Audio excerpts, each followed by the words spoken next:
Predator Badlands unfolds as a brutal character-driven survival story set within the harsh traditions of the Yaoia species, blending coming-of-age themes with the franchise's signature hunt narrative. The story centers on Dek, a young and underestimated Yaoia warrior struggling to prove his worth within a clan that equates strength with survival and weakness with death. The film opens with a tense ritual confrontation between Dek and his brother Quay, establishing both the cultural expectations of the Yaoia and the emotional bond between the two. Dek is impulsive and driven by rage, while Quay embodies discipline and honor. Their father, a ruthless clan leader, views Dek as weak and unworthy. This belief culminates in a tragic moment when Quay defends Dek only to be executed by their father for showing weakness. This act becomes the emotional core of the story, leaving Dek burdened by grief, guilt, and a desperate need to prove himself. Determined to earn his place, Dek undertakes a sacred vow to hunt and kill the Kalisk, an infamous, nearly mythical creature that resides on the deadly planet Jenna, known as the Death Planet. Even seasoned Yaoia fear Jenna, and none who have hunted the Kalisk have returned. For Dek, this is not just a hunt but a declaration of identity. By choosing the strongest prey, he hopes to erase the label of weakness and honor his fallen brother. Upon arriving on Jenna, the tone shifts into survival horror. The planet is teeming with hostile life forms, each more dangerous than the last. Dek quickly realizes that brute strength alone will not ensure victory. Early encounters with deadly flora and fauna emphasize how unprepared even a trained Yaoia can be in such an environment. It is here that Dek meets Thea, a synthetic being created by the Weyland Corporation. Thea introduces a new dynamic to the story, serving as both a guide and a philosophical counterpoint to Dek. Thea is a highly advanced android designed for research, part of a synthetic crew sent to study Jenna's ecosystem. Unlike standard machines, Thea possesses heightened emotional sensitivity, which she considers essential for understanding life rather than merely cataloging it. She is stranded, partially disabled, and searching for her counterpart Tessa, another synthetic with whom she shares a deep bond. Their relationship mirrors familial love, blurring the line between programmed connection and genuine emotion. Initially, Dek sees Thea as nothing more than a tool useful only for her knowledge of the planet. Their alliance is purely transactional. Thea will guide him to the Kalisk in exchange for help recovering her mobility and locating Tessa. However, as they journey together, their interactions evolve. Thea's curiosity, humor, and emotional insight contrast sharply with Dek's rigid warrior code. She challenges his belief that strength comes solely from dominance and killing. As they travel across Jenna, the film explores its alien ecosystem in detail. From razor-sharp grass fields to predatory creatures hiding in trees, each sequence reinforces the theme that survival requires adaptation, not just aggression. One notable encounter involves a creature later nicknamed Bud, which initially appears threatening but ultimately aids them. Thea interprets the creature's behavior as a form of bonding, suggesting that not all relationships in nature are purely predatory. This idea unsettles Dek, whose culture leaves no room for such nuance. Through conversations, Thea draws out Dek's suppressed grief over Quay's death. Dek insists that grief is weakness, echoing his father's teachings, but his actions reveal otherwise. His motivation is deeply personal. He is not just hunting the Kalisk but running from the pain of loss.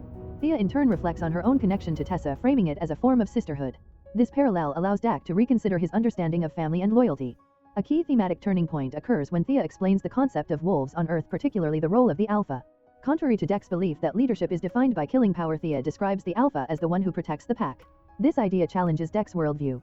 While he initially rejects it, insisting he will become the Alpha who kills the most, the seed of doubt is planted. The film uses this moment to question the Yaoia code, suggesting that their definition of strength may be fundamentally flawed. As they draw closer to the Kalisk's territory, evidence of its destructive power becomes undeniable. The remains of previous hunters and the wreckage of the Weyland expedition highlight the creature's near invincibility.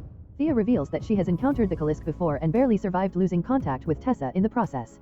This raises the stakes significantly. Both characters are pursuing something that has already devastated them once. The partnership between Dek and Thea deepens, though it remains fraught with tension. Dek continues to insist on Yaoia traditions, claiming that hunters must be alone, yet his reliance on Thea contradicts this belief. Meanwhile, Thea openly acknowledges that survival is easier and more meaningful when shared. Their dynamic becomes the emotional heart of the film, blending reluctant trust with genuine companionship. By the time they reach the Kalisk's domain, Dek has undergone a subtle but significant transformation.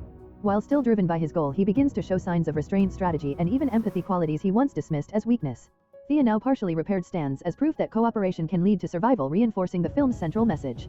The Kalisk itself is portrayed not just as a monster but as a force of nature, an apex predator perfectly adapted to Jenna. Its presence is felt long before it is fully revealed, building tension through environmental storytelling and the fear it inspires in both characters. The impending confrontation is framed not as a simple battle but as a test of everything Dek has learned.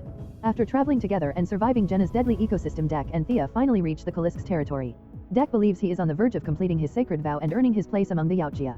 He expresses gratitude toward Thea in his own restrained way, acknowledging that their journey has meaning. For him, killing the Kalisk is no longer just about proving strength, it is about honoring his brother Quay and redefining himself. However, this moment of clarity is abruptly disrupted when Thea reveals the truth. She has activated a beacon to summon Tessa and the Weyland Corporation.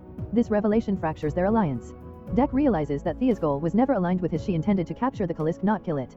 To Dek, this is a betrayal not only of their agreement but of the sacred nature of the hunt itself. The Kalisk is meant to be earned through combat, not exploited as a specimen. Thea tries to justify her actions, insisting she is helping him survive, but Dek rejects this, clinging to the Yaoia belief that death in a worthy hunt is preferable to dishonor. Their argument highlights the fundamental clash between Yaoia tradition and corporate utilitarianism. When Tessa arrives, the tone becomes colder and more clinical. Unlike Thea, Tessa fully embodies the corporation's ideology, efficiency, obedience, and exploitation. She confirms that their mission is to capture the Kalisk for research, describing it as a regenerative miracle that could benefit humanity. Dek is immediately reduced to an afterthought, an additional catch whose technology may be useful but whose life is expendable. This dehumanization, or de-Yaoiification, reinforces the film's critique of corporate greed and its disregard for sentient life. Thea, however, begins to resist. Her experiences with Dek have changed her perspective. She sees him not as a specimen but as an individual capable of loyalty and sacrifice. She compares Dek saving her to her own bond with Tessa attempting to appeal to what remains of her sister's empathy.